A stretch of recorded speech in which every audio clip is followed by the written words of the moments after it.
Dan saya ingin menjemput ya panelis kita yang ketiga, iaitu yang berusaha Profesor Madya Dr. Muhammad Rahim Kamaluddin, pakar perunding kriminologi UKM dan fellow bersekutu Pusat Kepimpinan Wanita Tun Fatimah Hashim, untuk membentang dan juga mencambahkan pengetahuan kita mengenai impak COVID-19 ke atas jenayah dalam talian terhadap wanita dan kanak-kanak. Saya jemput Profesor Madya Dr. Muhammad Rahim untuk terus membentang dan saya beri dalam masa 20 minit. Silakan.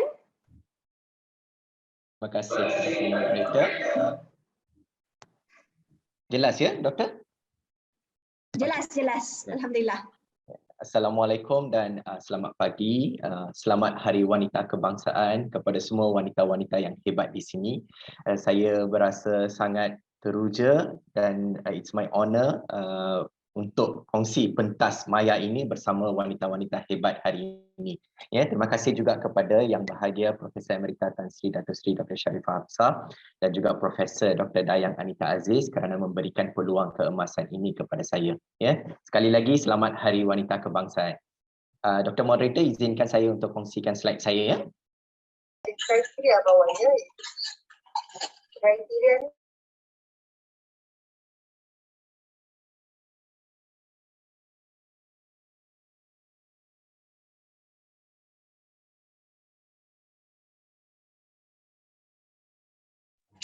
standard 2 dan 3 Boleh nampak ya, Doktor? Boleh ya? Boleh nampak. Okey, tajuk yang kita akan bincangkan hari ini adalah tajuk yang sangat menarik dan tajuk yang sangat penting buat kita semua ya. Khususnya wanita dan kanak-kanak ya, iaitu berkaitan impak COVID-19 ke atas jenayah dalam talian bagi wanita dan kanak-kanak. Okay, kalau kita lihat di sini sejak 2 tahun, sejak setahun setengah ya, kita sedang berhadapan dengan gelombang COVID-19 dan disebabkan itu WHO telah pun diisytiharkan sebagai COVID-19 ini sebagai pandemik dan kita semua lockdown ya, PKP, PKPP, PKPD dan banyak lagi. Okey, dan disebabkan oleh faktor lockdown ini, kita boleh melihat ya aliran trafik penggunaan internet menjadi semakin meningkat. Kalau kita lihat di negara luar ya, sebagai contohnya kalau di sini graf garis yang ditunjukkan dekat sini dari UK, France, Italy, Spain, Portugal, semua negara menunjukkan aliran trafik internet yang semakin meningkat dengan lebih ketara ya. Dan ini juga kajian yang dilakukan di peringkat global ya. Dan apabila kita melihat di sini COVID-19 ini juga telah memberikan satu impak yang signifikan dari segi penggunaan media sosial ya dan juga penggunaan internet. Kalau kita dilihat di sini ya, sebagai contohnya penggunaan messenger ya dalam social media sebagai contohnya ya, dan penggunaan social media telah pun meningkat kepada 23% ya, dan menonton ataupun membaca mana-mana berita melalui atas talian juga telah pun meningkat 35%. Kalau kita melihat di sini semua menunjukkan trend peningkatan ya sejak COVID-19 ini ya. Dan kalau kita melihat pecahan mengikut kumpulan umur, kalau kita lihat di sini daripada 16 hingga 24 tahun ya, masa mereka menggunakan ya, mereka meluangkan bersama dengan social media telah pun meningkat kepada 58%. Ini adalah secara global ya. Dan kalau kita lihat di sini peringkat umur 25 hingga 34 50%. Semua kategori umur telah pun menunjukkan peningkatan ya, dari peningkatan yang ketara ya, sehingga 58% sehinggalah 32% ya. Apa pula senario di Malaysia ni ya? Apa pula senario di Malaysia ni? Kalau kita di Malaysia, kalau kita lihat satu statistik yang terbaru berkaitan dengan penggunaan dan capaian ICT oleh individu dan isi rumah telah pun dikeluarkan ya baru-baru ini bulan April ya, dan dapatan ya statistik menunjukkan peratusan capaian isi rumah kepada internet telah meningkat 91.7% pada 2020 berbanding dengan 90.1 2019. Dan kita boleh menjangkakan ya, tahun ini 2021 akan meningkat lebih banyak lagi. Dan kalau kita melihat penggunaan internet dalam kalangan kanak-kanak, ya, khususnya mereka yang 15 tahun ke atas, juga menunjukkan peningkatan yang ketara, iaitu 89.6 pada tahun 2020 dan 84.2 pada tahun 2019. Dan statistik itu juga telah pun, ya, laporan itu juga telah highlight, ya, bahawa aktiviti internet paling popular dalam kalangan rakyat Malaysia adalah penggunaan rangkaian sosial, ya, including our Facebook, WhatsApp, ya, Twitter dan sebagainya, social media. Ya, kenapa peningkatan ini berlaku? Ya, sudah semestinya disebabkan semua aktiviti rutin kita telah pun berubah dari aktiviti kita yang bersifat konvensional telah pun berubah, ya, dengan menggunakan pelantar-pelantar cyber. Ya, sebagai contohnya PDPI. Semua learning berlaku melalui atas talian, menggunakan internet, gadgets dan sebagainya. Sama juga kalau dulu usahawan ataupun businessman ataupun mereka yang mengusahakan gerai makanan dan sebagainya, mereka buka gerai ataupun mereka buka butik dan mereka jual secara fizikal. Tetapi disebabkan COVID-19 ini, semua pun beralih, ya, dan masuk ke dalam online business. Mereka menggunakan perkhidmatan Shopee, Lazada dan sebagainya. Maka kita boleh simpulkan kita semua, ya, daripada bersifat konvensional ni, kita dah pergi kepada masyarakat yang cyber dependent. Kita dah bergantung pada pelantar-pelantar cyber untuk melakukan aktiviti seharian kita, termasuk pekerjaan kita. Sama juga, ya, sama juga untuk penjenayah. Kalau penjenayah dulu dia pakai topeng, dia pakai helmet, dia bawa parang, dia pergi rompak, dia pergi curi dan sebagainya. Kalau itu adalah sebelum COVID-19, penjenayah juga telah mengubah modus operandi mereka. MO mereka juga telah pun berubah. Ya, di mana mereka guna apa? Mereka juga telah menggunakan platform-platform cyber, khususnya media sosial, untuk menipu kita semua. Ya, dan apa impak yang kuat ataupun kesan buruk tentang jenayah cyber ini adalah semua boleh menjadi mangsa. Ya, tak kiralah yang berpendidikan, yang tidak berpendidikan, kanak-kanak, orang tua, selagi kita ada telefon bimbit, selagi kita adalah internet user, maka kebarangkalian kita itu dah ada. Kecenderungan kita tu dah ada, ya. So hari ini kita akan fokuskan apa jenayah-jenayah yang mengancam, ya, jenayah-jenayah dalam talian yang mengancam keselamatan wanita dan kanak-kanak, dan macam mana kita boleh berjuang, ya, macam mana kita boleh berjuang untuk membantras jenayah-jenayah dalam talian ini, ya. Kalau kita lihat di sini, apa platform yang digunakan adalah telefon bimbit, email, SMS, ya, phone calls dan sebagainya. Dan saya pastilah, ya, kalau saya boleh lihat ada 250 peserta, ya, dalam webinar ini, saya agak pasti sekurang-kurangnya 80% peserta hari ini telah pun mendapat email phishing ke, ataupun SMS dekat phone kita, ataupun akaun Facebook kita pernah hack, mesti akan ada. Sekurang-kurangnya 80%. Termasuklah saya. Walaupun saya ini bidang kriminologi, saya pun pernah mendapat panggilan daripada penjenayah. Ya? So, saya rasa kita semua vulnerable. Apa yang saya boleh katakan, kita semua rentan terhadap jenayah dalam talian. Apa yang kita kena buat? Kita kena berjuang, ya, untuk menentang, untuk membantras, untuk mencegah, ya, jenayah dalam talian ini, ya. Dan saya juga agak pasti sekurang-kurangnya dalam 60 hingga 70% akan menggunakan social media. Apabila kita menggunakan social media seperti Facebook, kita adalah individu yang boleh dijadikan sebagai sasaran, target kepada cybercrime, ya. Kalau kita lihat dekat sini, ya, ini adalah keratan-keratan akhbar, ya, di mana jenayah cyber kini meningkat. Waspada ancaman jenayah cyber, penipuan dalam talian meningkat, ya, dan mangsa penipuan cinta cyber. Dan kita boleh lihat dekat sini, guru, ya, cikgu pun boleh tertipu, ya, pensyarah pun boleh tertipu, ya, wanita yang tidak berpendidikan pun boleh tertipu, sesiapa sahaja. Ya, asalkan kita ni menggunakan medium cyber ni, kita ada kecenderungan untuk ditipu oleh individu-individu yang tidak bertanggungjawab ini. Ya. So dekat sini saya nak senaraikan 6 jenayah, ya, ataupun ancaman cyber, ya, yang di mana wanita dan kanak-kanak boleh menjadi mangsa. Ya, dan sekejap lagi kita juga akan buat satu eksperimen yang ringkas, ya, supaya kita semua untuk menjadikan sesi hari ini lebih menarik. Ya. Yang pertama adalah jenayah cinta cyber, ataupun boleh dipanggil sebagai love scam, online love scam, ataupun online dating romance scam. Ya, semuanya sama, ya. So itu adalah jenayah cinta cyber. Yang keduanya adalah penipuan dalam talian. Kalau kita lihat perangkaan yang saya tunjukkan tadi tu, ya, jual beli, ya, urus niaga juga telah meningkat dengan ketara di Malaysia, di mana kita menggunakan kita search, ya, barang kita dekat Facebook sebagai contohnya. Orang jual dekat Facebook, kita pernah nampak kan, mereka buat live video, saya bagi RM10, kalau beli ni saya beli RM20, dan kita tengok bawah tu komen-komen tu semua positif, saya dah dapat barang ini dengan baik, memang berkualiti, ya, di mana saya tak katakan semua orang yang membuat begitu, tapi ada individu yang tidak bertanggungjawab akan menggunakan peluang itu untuk menipu kita. Ya, kita banyaklah, ya, online scams, ya, penipuan dalam talian. Macau scam, ya, Macau scam adalah saya ringkaskan dekat sini. Kita menerima call, ya, sebagai contohnya kita menerima panggilan daripada mahkamah mengatakan nama kita naik sebab terlibat dalam kes pengedaran dadah sebagai contohnya. Kita terima panggilan daripada LHDN. Kita terima panggilan daripada SPRM, daripada balai polis dan sebagainya. Ya, so Macau scam, ya.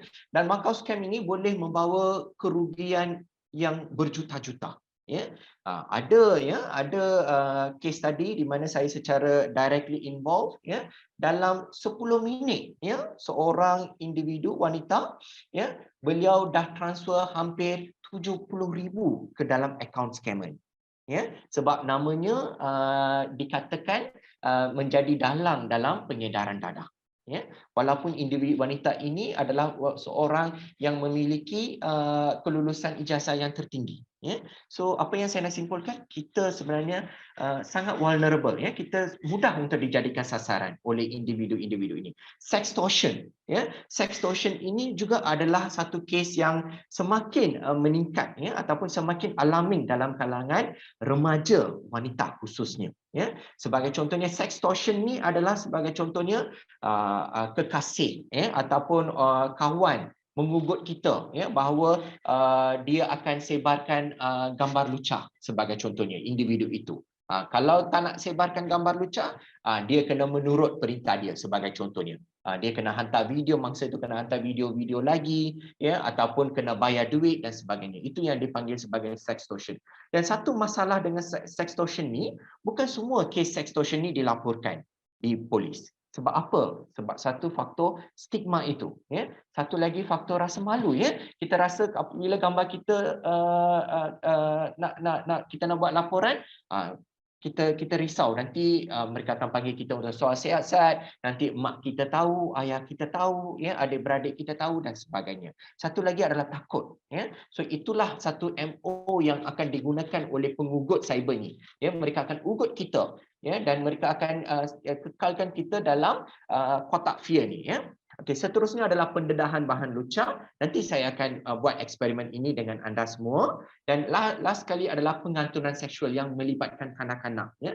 Online sexual child grooming, ya, child sexual grooming, ya, di mana kita tahu anak kita, ya, sedang menggunakan telefon pintar, ya. Sekarang ni telefon pintar adalah wajib untuk anak kita untuk mengikuti PDPR.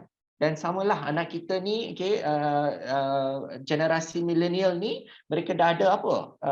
Gen Z dan sebagainya, Alpha dan sebagainya, mereka dah mula menggunakan platform social media seperti TikTok, Instagram, Facebook dan sebagainya.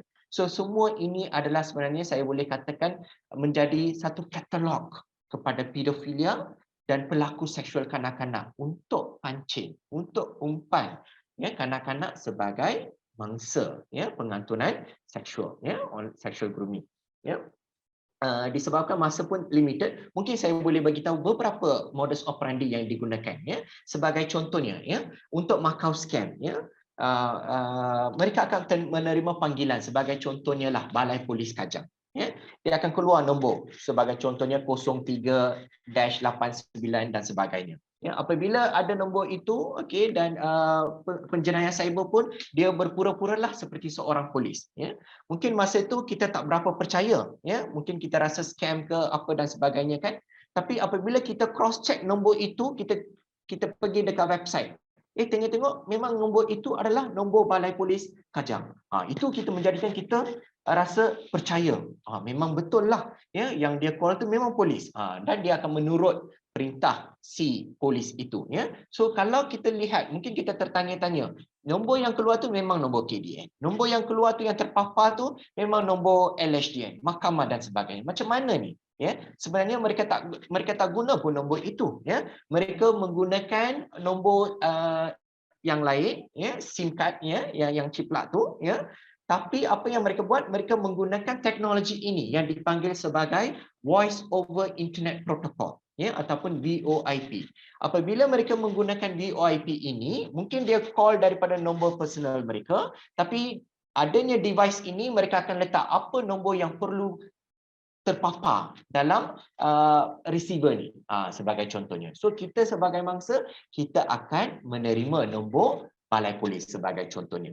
So dan itulah, ya, jenayah cyber ini, satu saya nak simpulkan dekat sini, jenayah cyber MO-nya akan berubah-ubah. Ya, MO-nya, modus operandi-nya, teknik mereka menggunakannya berubah-ubah. Kalau macam 2-3 tahun yang lepas, kita dah familiar dah. Ya, kalau dapat panggilan daripada mahkamah, itu adalah scammer. Tapi mungkin dalam setahun, 2 tahun lagi, mereka dah tak gunakan dah modus operandi bahawa mereka ni call daripada mahkamah, balai polis. Sebab apa? Kita semua dah aware. Sebab itu advokasi jenayah cyber kena berterusan. Dan kita sebagai individu, khususnya wanita dan kanak-kanak, kita kena sentiasa update knowledge kita. Ya, kesedaran kita tentang jenayah cyber ataupun jenayah dalam talian. Sebab apa? Mereka juga akan membuat homework. Macam kita upgrade kan, mereka juga, penjenayah pun mereka juga akan upgrade skill dia. Ya, satu cara yang saya nak kata, macam mana kita nak mencegah, ya, macam mana kita nak buat, ya, kalau boleh, kalau anda ada iPhone, anda boleh memuat naik, ya, ataupun upload, ya, install Truecaller, ya, Truecaller punya aplikasi. Dia akan memberitahu, ya, sama ada itu adalah nombor genuine ataupun tidak. Ya, satu lagi adalah love scam. Kalau kita tengok love scam, kita buat kajian dalam kalangan wanita yang menjadi mangsa dalam love scam. Ya, apa yang kita nampak dekat sini, satu platform yang sering digunakan adalah Facebook. Ya, di mana apabila mereka menerima friend request, sebagai contohnya daripada Marcus. Ya, Marcus ni adalah mungkin dia dari Afrika. Mungkin dia dari Nigeria atau mungkin dia berada di China dan sebagainya, kita tidak tahu. Tapi dia akan menggunakan satu profil yang katakan handsome, ya, dan dia akan letakkan profession sebagai contohnya pilot di Qatar Airways dan sebagainya. So apa kita kena buat? Kalau anda menerima friend request seperti ini, the first thing yang anda kena buat ialah anda kena delete. Kita tidak boleh approve, ya. Apabila kita approve, itu adalah first victory bagi dia. Dr. Moderator, ada lagi berapa minit, ya? Ada lagi 2 minit. Okey, doktor. Okey. So ini adalah antara scam, ya. Okey, saya tak sempat nak buat eksperimen sosial, tapi saya just nak brief lah, secara briefnya. Cuba anda ambil, kalau anda ada aplikasi Telegram, ambil aplikasi Telegram, buka dan tengok people nearby. Apabila tengok people nearby, scroll sampai bawah, ada group nearby. Cuba tengok grup-grup tu. Ya, saya pasti mesti akan ada 1 atau 2 kumpulan dalam Telegram di mana itu adalah menjadikan sebagai kumpulan ataupun medium untuk sebarkan bahan lucah. Ya. Bayangkan anak kita yang menggunakan PDPR, yang menggunakan Telegram sebagai bahan sharing, ya. Dan kemungkinan besar mereka akan, ya, kita tahu, ya, remaja ini, ya, mereka adalah seorang yang very curious. Mereka akan search apa yang kita tidak tahu, anak kita tahu kan. So mereka akan tengok semua button-button dan sebagainya. So itu adalah satu perkara yang sangat membahayakan. So maka saya menyeru wanita-wanita di sini, ibu bapa di sini, ya, hari ini buat pantauan, tengok dalam kumpulan Telegram ni, mungkin kita bukan ahli kumpulan, tapi di sekitar radius tempat tinggal kita, orang mewujudkan kumpulan-kumpulan berbahaya ini. So mungkin kalau ada, mungkin kita boleh off-kan ya people nearby punya function, ataupun kalau Telegram ini tidak perlu, mungkin kita boleh uninstall Telegram ini. Bagaimana? Macam mana kita nak buat, kita nak berjuang untuk menentang ini? Ini adalah beberapa tips mudah. Yang pertama, jangan mudah percaya. Jangan percaya, ya, walaupun itu adalah boyfriend kita, jangan percaya, ya. Yang keduanya, bertenang apabila kita mendapat call daripada polis ke, mahkamah ke dan sebagainya, bertenang, bincang dengan ahli keluarga. Sebab apabila kita takut, itu adalah peluang yang digunakan oleh penjenayah. Dan ingat, media sosial, apa yang kita melihat, apa yang kita baca, bukan semuanya betul, ya. Bukan semuanya adalah maya, ya. So kita kena buat homework sikit. Gunakan aplikasi Truecaller dan jangan kongsikan gambar anda dengan sesiapa, termasuk kekasih, ya. Banyak kajian-kajian kes yang saya terima ni, sebab apa? Mereka itu adalah boyfriend saya, itu adalah girlfriend saya. Tidak, ya. Jangan percaya. Ya, itu adalah hak kita, itu adalah maruah kita. Kita kena berjuang juga, ya. Dan elakkan mengambil gambar yang tidak patut dalam telefon bimbit kita. Sebab apa? Orang boleh hack. Ataupun mungkin kalau apabila kita jenis yang ambil gambar private kita dan tiba-tiba handphone kita rosak, kita hantar dekat kedai, orang boleh ambil semua media kita, ya. Dan pemantauan media sosial anak, ya. Dan kalau ada apa-apa anda dijadikan sebagai mangsa, jangan takut, jangan malu. Ya, kita tak buat salah, ya. Kita kena menuntut keadilan, buat laporan. Yang saya nak suggest dekat sini, kalau boleh simpan bukti, simpan URL. Kalau orang sebagai contohnya Facebook kita dihack, okay, simpan URL itu sebagai contohnya. Dan last kali, no means no. Kita wanita, anda semua wanita yang hebat, ya, kita kena assertive, no means no. Ya, itu sahaja daripada saya. Sekali lagi saya mengucapkan ribuan terima kasih kepada Yang di-Pertua NCWO dan pihak pengajar kerana memberikan saya peluang untuk kongsikan. Terima kasih. Assalamualaikum. Terima kasih. Terima kasih yang berusaha Prof. Madya Dr. Muhammad Rahim. Ada banyak ya perkongsian yang telah diberi di sini, iaitu mengenai peningkatan penggunaan rangkaian sosial di Malaysia dan juga di seluruh dunia. Penjenayah pun dia macam tadi kita dengar daripada Datuk Hafsah, penjenayah pun berubah juga, dia agile juga ya. Dia masuk ke dalam alam cyber dan ini telah membuatkan semua orang menjadi berisiko tinggi untuk menjadi mangsa. Dan doktor telah menyebut 6 ancaman utama. Okey, contohnya cinta cyber, jual beli, makau scam dan sebagainya. Dan yang kelima tentang tips mencegah. Okey, doktor pun telah menyebut ya tentang tips-tips mencegah. Yang paling penting adalah kepada ibu-ibu, bapa-bapa ya, untuk memberi penerangan dan juga memantau aktiviti anak-anak supaya mereka tidak menjadi mangsa. Dan sudah tentu ya, kita perlulah bertegas dan ada ya contohnya Truecaller application dan juga aplikasi untuk ibu bapa melihat pemantauan anak-anak dan sebagainya. Kita perlulah ya explore ke dalam ini.